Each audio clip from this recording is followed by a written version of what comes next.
Hey guys, welcome back to the channel. Ben from KCT here, and today I'm here to talk to you guys about the Troy Socc 2.2 inch handstop and why you probably shouldn't buy it.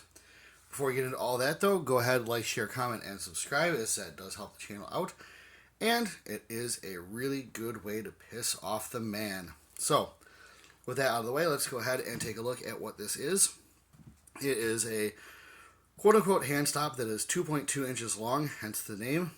Troy lives in some fantasy world where they think they're SOCOM or whatever, and so everything that they have is like the Socc this, the Socc that. They spell it with two C's just to avoid the ire from the military. But other than that, this doesn't really have a specific name, just a 2.2 inch hand stop. It's made out of machined aluminum, and it is a 2-screw mount. There is a second screw that you can slide through here to go ahead and tighten that down to your M-lock, because single screw mounts are for losers. Besides all that, it has unbelievably smooth machining on pretty much all the sides of it, except for the rear. And then they actually put some serrations in there. The problem is that is something that you are really not going to need the texturing on. So I got this because I'm a big fan of the doohickey from Lead Faucet Tactical, and I saw this and I was like, oh cool, maybe they make their version of it, or maybe they OEM'd for Lead Faucet. I do believe that Type A rifles actually did the OEM for Lead Faucet, but anyways, I saw this and I was like, cool, you know what, I'll buy it. $40 right around, which does sting a little bit, which is kind of goes into the reasons that you shouldn't buy it. But it's unbelievably smooth all the way around, and so there's almost no purchase on this thing at all for your hand. Your hand just slides right off. It's ridiculous. It's almost completely useless in the stock configuration. I don't know if they want it turned around and used the other way, but still, like even if you turned it around and use it as like a forward hand stop, it still wouldn't matter because it would still be smooth right where you're placing your hand, and it would just slide right off and suck, which it does. I don't know why they put the texturing back here and nowhere else on the hand stop. It's a design decision that I just don't get. I'm not sure at all why they did that. So this is usable if you go ahead and put some skateboard tape on it.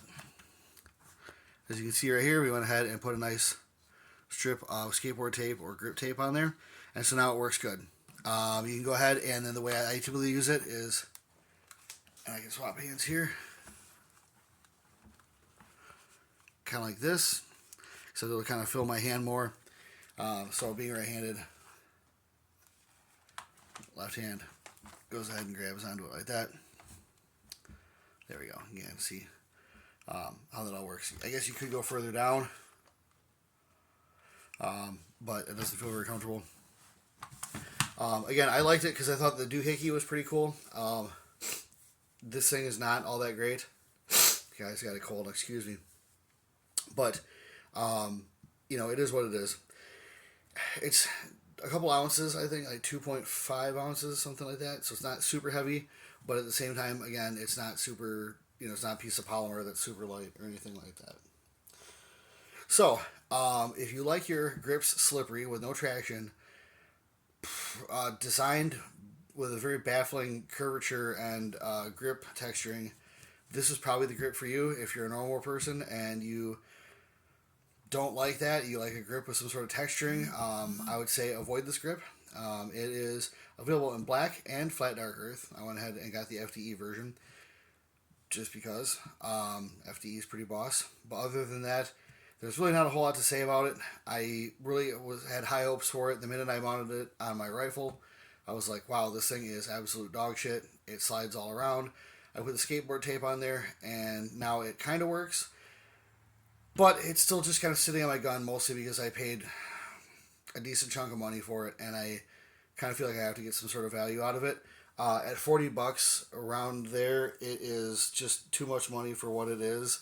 If it was half that, I would say it'd probably be a more decent value or made out of polymer. But at the price point and the utility that you get out of it, it's just, I can't recommend it. I'd say, guys, just don't go ahead and buy it. move on, do something else, get a real Handstop or grip. Troy and I have not had good experiences. I think most of their products are dog shit, but they do have great customer service. They were able to help me out with something that I needed and do it really quickly and very, very well. So that's not a total loss. But as far as their products go, this is, I think, 2 for 3 in the failure department. I had a Troy muzzle brake that I sold that was decent for what it was. It was just the Claymore. But beyond that, guys, yeah, just go ahead and give this thing a hard pass. It's just not worth it. Guys, thanks for checking this video out. Like, share, comment, and subscribe. Of course, all those things are very, very helpful. And I will have more for you later.